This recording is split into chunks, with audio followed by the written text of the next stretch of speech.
Hi dear friends and subscribers, welcome to the Cricket Happening Show yet again. And in this Cricket Happening Show, we are going to look at yesterday's match, which I couldn't cover it in full because I had to leave for work. So I'll be talking about that game where in the Eliminator, the Sunrisers Hyderabad were eliminated by Rajasthan Royals. But Rajasthan Royals, let me tell you, thanks to Brad Hodge, who played a smashing little innings. I'll talk about that. He's the one who took them. But Rajasthan Royals, the journey is not over. Tomorrow, they take on the Mumbai Indians. So now tomorrow will definitely decide in the Indian Premier League 2013 whether it will be Mumbai Indians who will be meeting Chennai Super Kings in the final on Sunday, or is it going to be the Rajasthan Royals who are going to be meeting Chennai Super Kings on Sunday on the IPL final, the IPL 2013 final. So one has to really wait for the match to start tomorrow. Well, so that is something that I'll be talking about regarding the Eliminator game, and basically I'll be talking about Brad Hodge's batting, which was absolutely, I would say, so crucial under the circumstances, and he delivered, I thought, at the pretty right time. So I'll talk about that, and then we have the test match starting tomorrow. This is the second test match of the Investec Test Series between England and New Zealand. As you know, Stuart Broad's sensational spell of swing bowling actually sunk the New Zealanders, and they were all out for 68, thus losing the match with 170 runs in the first test. The second test starts tomorrow at Headingley. So I'll be doing a short preview, or a brief preview one could call it. And right now we have a match underway. As you know, this is in preparation for the Champions Trophy.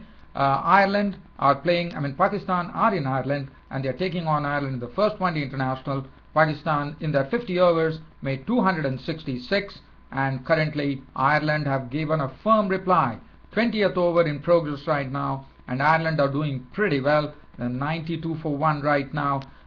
Derek Sterling, the batsman now, Paul Sterling, who is one of those talented batsmen. He's in tremendous form. He's not out on 62 of as many balls with 10 fours. Keeping him company is Ed Joyce, not out on 3. So we'll come to that. So first what you're going to do is we are going on to the Eliminator. Now talking about the Eliminator, Rajasthan Royals didn't have a big target to chase. They had only 132. But under the circumstances, it was very vital that in this particular pitch, what was very important was the skill levels, right? So I definitely talked to you when till such time Watson was there. I was actually giving you the cricket commentary. After that, Yagnik fell, bowled by Sami for a duck, so that made the score 55 for 3. And I also spoke about Ajinkya Rahane, who was caught and bowled by Mishra, and that made it 55 for 4. And when Stuart Binney was gone, bowled Sami, it looked like pretty tough going for the Rajasthan Royals, because they had only Sanju Samson and Brad Hodge, who was walking at the crease. And well, Brad Hodge really, in this particular, one has to admire the captaincy of Rahul Dravid of Rajasthan Royals. What he has done is, we have never seen Brad Hodge come up the order. Brad Hodge has always been preserved lower down the order, and the precise reason that Rahul Dravid, the captain, has done it is he feels that Brad Hodge is a good finisher, and he wants someone who can really play the pace and the spin well. And Brad Hodge, as you know, he's one of those highest scorers in 2020 cricket, and precisely I thought that was a very good ploy on the part of Rahul Dravid. And yesterday, Rahul Dravid's master plan definitely yielded great results. There would be a lot of critics probably thinking that why Brad Hodge has been batting at probably number 7, but one has to really agree with Rahul Dravid. But what Brad Hodge did is totally transformed that innings.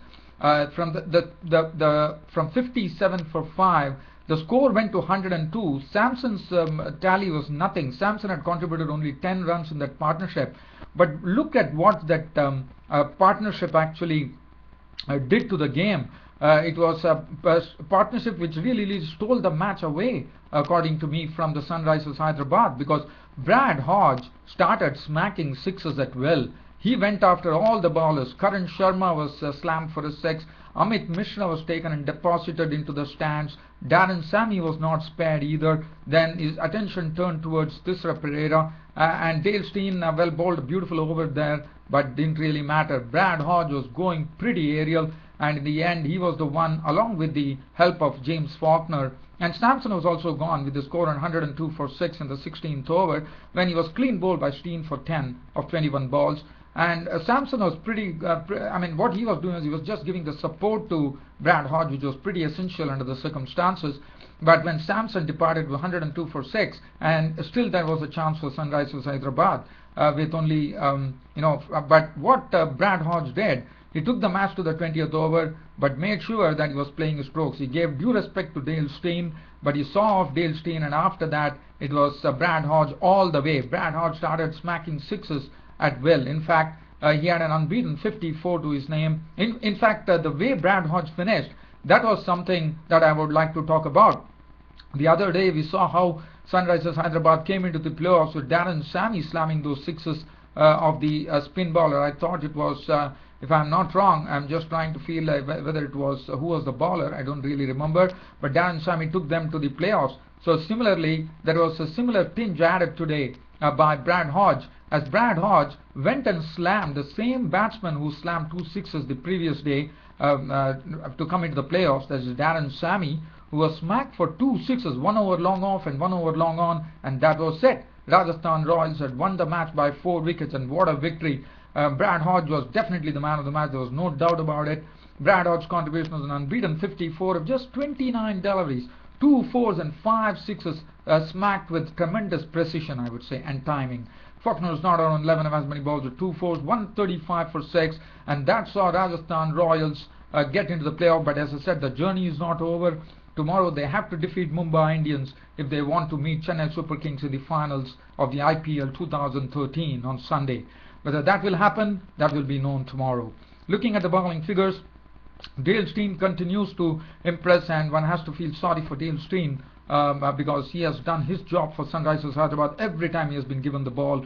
4 overs no more than 1 for 23 for him. Ishan Sharma 1 for 31 was costly. Pereira went for 14 of 3. Karan Sharma was slammed for 24 runs with 1 wicket. Sammy received a lot of tap from Brad Hodge, 1 for 227 for him, and Amit Mishra bowled 4 overs 1 for 16. But it was Brad Hodge who really turned this match absolutely in the favor of Rajasthan Royals and took them to a match with Mumbai Indians tomorrow. Well, so now I'm moving away from here, and I'm going to do a short preview of the second test match which is coming up tomorrow. This is going to be played in Leeds in Headingley, and England, they are the ones who are absolutely cock-a-hoop right now, because they came from nowhere and actually took the first test match and lead the series 1-0. But as far as the second test match, the Investec Test Series is concerned, tomorrow it starts between England and New Zealand. The forecast is not so good. Friday there are some forecasts for showers, but we'll wait and watch. But I'm just going to talk about the New Zealand team here. But now what New Zealand are doing here is something that I don't know how many people will agree with that. New Zealand are planning to go with a 4-pronged pace attack. Now, as you know, Bruce Martin, the spinner, was injured and he has gone back to New Zealand. And the person who has come back in his place is Daniel Vettori, returning to cricket after a span of 1 year. He has come into cricket. Now, my feeling is that one should not go into a test match without a frontline spinner. Now, Martin was not so experienced, but Daniel Vettori, not only is his experience, he has captained the side, he has lots of experience in conditions, he has played in England a lot of times, and his batting is an asset because he's like an all-rounder. And I'm a bit surprised that New Zealand have opted for a 4-pronged pace attack as far as this test match is concerned. Probably they want to kill pace with pace and meet pace with England. So they have Tim Southee, Doug Bracewell, Neil Wagner and Trent Boult actually manning the pace resources. Now, what I would be thinking is that they could actually drop probably whether it's right choice, one does not know, probably a batsman, and probably bring in Daniel Vettori, because Daniel Vettori will definitely bat and he's a good fielder too. And the bowling is something which comes, what Daniel Vettori can do. So, but it has really come as a surprise that New Zealand have adopted a 4-pronged pace attack ahead of the second test match between England and New Zealand, and that too one knowing that New Zealand are already 1-0 down. Well, That is for the selectors to really decide. But for my opinion, I would say you should never go into a test match without a frontline spinner, even though we know the Leeds and Headingley normally helps the seamers and the spinners, seamers and the pace bowlers. But I thought Daniel Vettori, such a frontline spinner, the left-arm spinner, should always be included. But well, I'm no person. I'm just a person who does the cricket show. So this is just my opinion. I don't know how you all feel, dear friends and subscribers. If at all you feel otherwise, you can always write to me on my Cricket Happening show. And as far as the New Zealand batting is concerned, Peter Fulton is a question mark. He has not been having a good time at all after coming to England. He has been really struggling with runs, Peter Fulton. Hamish Rutherford got 2 good deliveries. Kane Williamson has been doing well. Ross Taylor has done his bit there. Dean Brownlee got some good deliveries. Martin Guptill. Brendan McCullum is the captain, as you know. He always leads with the bat.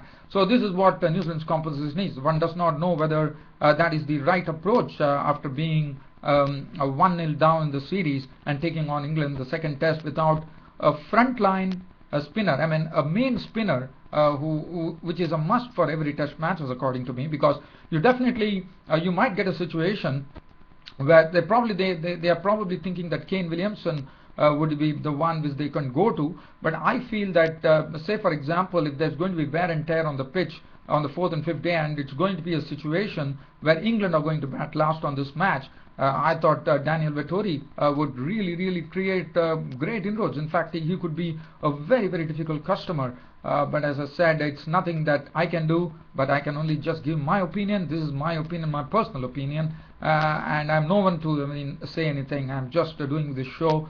So I'd just like to briefly mention here that I, for one, would really vote for Daniel Vettori to be included in the New Zealand mix of things for the second test match against England tomorrow.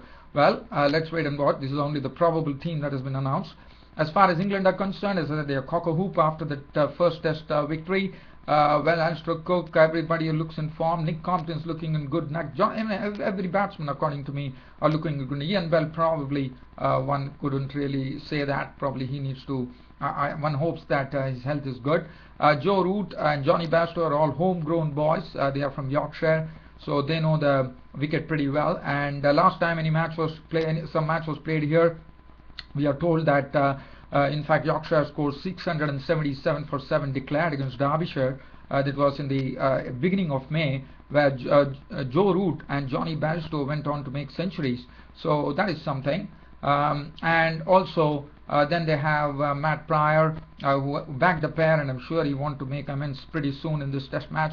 And then the pace attack. Now pace attack is the one where New Zealand have to really go ahead and see how they really cope with it, because everyone contributed. Stephen Finn took 4 wickets in the first innings. James Anderson had a 5-wicket haul in the first innings. Stuart Broad took a career best test haul of 7 wickets, and Graham Swan pretty not needed much, but probably one does not know. As I said, the answer to Graham Swan, according to me, for England against England, for New Zealand would be Daniel Vettori by a mile, I would say. Well, on this note, I am ending the preview as far as this particular test match is concerned. Now I am going to briefly look at this before I end my cricket show. This is the match which is going to be played, which is right now underway. As I said, Ireland and Pakistan, they are going to play 3 one-day internationals. The first one-day internationals is underway at the Clontarf Cricket Club ground in Dublin, and Pakistan in their 47 overs, because of rain restricted, made 266 for 5 of 47 overs. The feature being Mohammad Hafiz going on. He came 2 drop. And he actually got a century. He was not out on 122 of 113 balls with 12 fours and 2 sixes, which is good news for Pakistan. Asad Shafiq contributed a very wonderful 84 of 89 balls with 9 fours. Other than that, there's nothing to really talk about. 266 for 5. Bowling figures, everyone went for runs here. Johnston, none for 53, none for 40 for Murtag, 2 for 50 for Cusack, 2 for 43 for Kevin O'Brien. It was pretty costly with his 5 overs. Dockrell, the left-arm spinner, was pretty impressive. 10 overs, none for 45 amongst the other bowlers. I would say Dockrell was the pick of the bowlers there. And Ireland currently are doing a pretty good job. They have lost their captain, William Porterfield, out for 19 of 38 balls with 2 fours. And looks like what the coach Phil Simmons mentioned about Ireland yesterday. He said that Ireland are out there to prove a point. It's not a matter of just getting victories. It's a matter of getting some good victories and show some lot of consistency. So right now Ireland are definitely on their way because they have given a firm reply. They are currently placed at 112 for 1. Peter Sterling, one would remember Pakistan had a very tough time with Peter Sterling. Peter Sterling, the last time he played against Pakistan, he scored a century. So they would have good memories of that. And Misbah ul Haq, the Pakistan captain, did not forget to mention that they definitely had their plans in place with Peter Sterling. But Peter Sterling, I thought he has been too smart for that, and right now he's batting on a wonderful 70 not out of 74 balls with 11 delectable fours hit by him. Ed Joyce is not out on 15 of 25 balls with 1-6. Big batting order still to come with the Neil O'Brien, Wilson, Kevin O'Brien, Cusack, White. So that's the situation here. I'm leaving you, dear fans, friends and subscribers. Ireland in reply 112 for 1 in reply to Pakistan's 266 that they put on the board. Well, dear fans, friends and subscribers, tomorrow I'll be back with my, as usual, Cricket Happening show, and in that Cricket Happening show we will have the first day's play report on the England test match, the domestic test match between England and New Zealand in the second test match. Then we'll also have probably some cricket updates on the match which is coming up tomorrow in the Indian Premier League 2013, which will decide the team which will be taking on CSK in the finals of the Indian Premier League 2013 on Sunday, and whether it would be Mumbai Indians or whether it would be Rajasthan Royals. So that brings me to an end as far as this Cricket Happening show is concerned. It has been a pleasure bringing you this cricket show every day, and also thanks for your tremendous support, dear fans, friends and subscribers. Your host Ram will see you tomorrow. Until then, it's goodbye. Thank you.